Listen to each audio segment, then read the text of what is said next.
এই সরকার জুলাইয়ের আকাঙ্ক্ষা বাস্তবায়নে ব্যস্ত আছে। তারা জুলাইয়ের কৃতিত্ব নিয়ে প্রতিযোগিতা করছে। আগামী 5ই আগস্ট তৃতীয় বর্ষপূর্তিতে বর্তমান সরকার যেহেতু দায়িত্ব নিয়েছে, একটি অভিযোগ যাতে না থাকে। আন্দোলন জনগণের, এবং সেই জনগণের যে উত্থান, সেখানে যারা অবদান রেখেছেন প্রত্যেকের স্বীকৃতি, প্রত্যেকের জন্য যে রাষ্ট্রের দায়িত্ব, সেটা পালন করাই সরকারের কমিটমেন্ট। সেটাকে কার্যকর করতে এখনো শহীদদের পরিবারের অভিযোগ আমরা শুনি। আমরা নানাভাবে আহতদের অভিযোগ শুনি যে তারা চিকিৎসা এবং অন্যান্য সুযোগ বঞ্চিত হচ্ছে। আমরা মুক্তিযোদ্ধা মন্ত্রণালয়কে বলেছি, আহ্বান জানিয়েছি যে আগামী 5ই আগস্ট তৃতীয় বর্ষপূর্তিতে বর্তমান সরকার যেহেতু দায়িত্ব নিয়েছে, একটি অভিযোগ যাতে না থাকে, এবং সেই রকম ভাবেই আমাদের কাজ করা উচিত। সেটা যখন আমরা করব, সত্যিকার অর্থে জুলাইয়ের মধ্য দিয়ে মানুষের যে আকাঙ্ক্ষা, তাকে যে আমরা ধারণ করি, আমরা যে রক্তের ঋণে আবদ্ধ, সেটাকে আমরা বাস্তবে প্রমাণ করে রাখি। দুঃখজনক যে আজকে এখন জুলাইয়ের কর্তৃত্ব এবং কৃতিত্ব নেওয়ার প্রতিযোগিতা চলছে। যারা জুলাইয়ের কৃতিত্ব নেওয়ার প্রতিযোগিতা করছে তারা করুক। আমরা মনে করি মাননীয় প্রধানমন্ত্রীর নেতৃত্বে এই যে সরকার, এই যে যুগপৎ আন্দোলনের ধারাবাহিকতায় বিএনপির সাথে সাথে বাকিদের মিলে সম্মিলিত ভাবে আমরা যে সরকার গঠন করেছি, এই সরকার জুলাইয়ের আকাঙ্ক্ষা বাস্তবায়নে ব্যস্ত আছে। তারা জুলাইয়ের কৃতিত্ব নিয়ে প্রতিযোগিতা করতে ব্যস্ত, এবং সেটাই শহীদের প্রতি, সকল আহত যোদ্ধাদের প্রতি আমাদের অঙ্গীকার। তাদের প্রতি যদি সত্যিকার শ্রদ্ধা জানাতে চাই, সেই জায়গাটা এবং রাজনৈতিক স্বার্থে, ব্যক্তিগত অথবা গোষ্ঠীগত অথবা দলগত স্বার্থে এই যে একটা অভ্যুত্থানকে কেবলমাত্র জুলাই কিংবা 36 দিনে আটকে ফেলা, এটা খুবই অনৈতিহাসিক কেবল নয়, অত্যন্ত সংকীর্ণ। বোঝা যায় খুবই নগ্নভাবে যে তারা কেবলমাত্র নিজেদের স্বার্থ চাইছেন।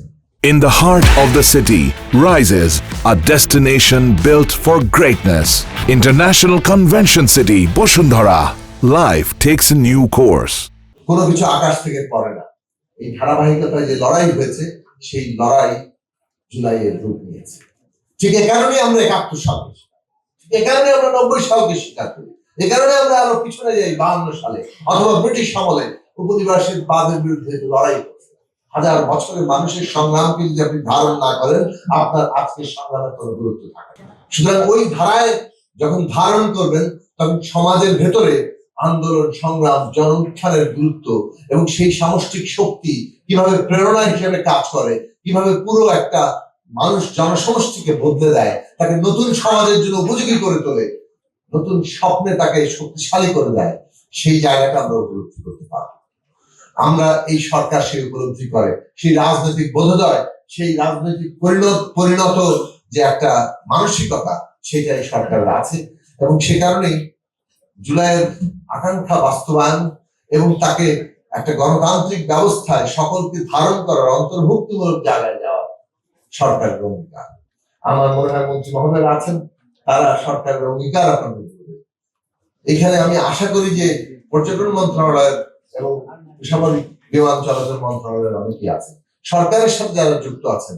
আমাদের দায়িত্ব হচ্ছে সব মিলে জনগণকে সম্পৃক্ত করে বাংলাদেশটা বদলে দেওয়া, এবং সেই কাজটা প্রতিটা পরতে পরতে করতে হবে। বিজনেস অ্যাজ ইউজুয়াল করে আমরা আর এগোতে পারবো। পুরো সরকার যেভাবে জুলাইকে ধারণ করে একটা নির্বাচনী ইশতেহার করেছে, আমরা চেষ্টা করেছি পঞ্চবার্ষিক সেই পরিকল্পনা করতে। এখন আমাদের কাজ হচ্ছে প্রত্যেকটি মন্ত্রণালয়, প্রতিটি প্রতিষ্ঠান সেটাকে নিজের মতো করে নিজের এলাকায় প্রতিফলিত করা, এবং তার মধ্যে দিয়ে তাকে ধারণ করে তাকে বাস্তব রূপ দেওয়া। যত দ্রুত আমরা সেই কাজে যেতে পারবো, তত দ্রুত আমাদের মানুষেরা, আমাদের তরুণরা যারা জীবন দিয়ে নিজেদেরকে ইতিহাসে স্থান করেছেন, তারা তাদের প্রজন্ম মনে করবে যে না, আমাদের এই জীবন দান বৃথা যায়নি, বরং আমাদের সম্মিলিত শক্তি আমাদেরকে এই পুরো পুনর্গঠনের কাজটাতে আমরা যদি ব্যয় করতে পারি, তাহলে সত্যিকার অর্থে আমরা